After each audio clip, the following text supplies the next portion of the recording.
All right, I'm going to do a quick rundown of my daughter's car. This is the 2012 Elantra Touring hatchback. Also, wagon, whatever. 2012 electronic power steering. No hydraulics to mess with, right? Now, if you take a look, separate AC belt, water pump you can get to, a rubber timing belt that you can replace yourself. People say, oh, it's so hard, you can't do it. On these, they are. This is back when Hyundai was thinking about the customer. The alternator is the tensioner as well. You also have a bolt-driven tensioner down by the AC. We're going to replace that pulley, both belts, just for good measure. I don't know how I feel about that alternator, but let's take a look. We've got engine oil. We've got transmission oil. Everything you need access to, right? And since it's got electronic power steering, you don't have to worry about that throwing a belt or the hydraulics taking a crap because, everything is rotting up here in the Northeast. I love these cars. Easy to work on. They make sense. They're not over-censored on the inside, on the body. This is a car I would definitely buy myself. And I'm glad that my daughter has this car. And I fully recommend this car. My daughter has fully retrofitted the inside of this with a CarPlay head unit. And I'm sure that CarPlay head unit takes full advantage of the steering wheel buttons. Just a quick review. This car also has a leather-wrapped steering wheel and all the interactives and just a simple dashboard. It looks very similar to a Golf wagon, but it's very simple because back in the day, Hyundai just wanted to pump out cars and they wanted to make them reliable. Highly recommended vehicle right here.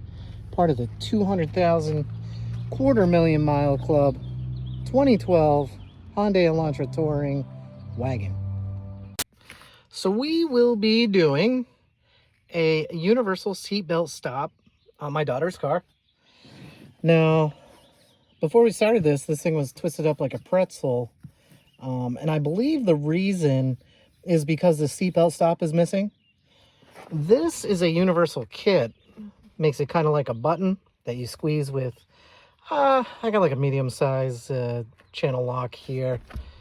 But basically we're going to poke it through the seatbelt hole where the old one used to be. For some reason it exploded out of there. And we're going to put it in its place and it's going to be just like new. Oh yeah, remember to put the buckle above before you put the new button in. All right, let's see if I can hold this thing. Okay, so we've tacked that through the actual webbing itself. I'm going to take my favorite little screwdriver here and I'm just going to, let me move this sucker. I'm just going to go around this and push the webbing down into the button so that we can get a positive engagement when I put the other half of the button on there. And I can't do that while I'm using both hands right now, so I'll show you the end result. All right, so this is the finished product.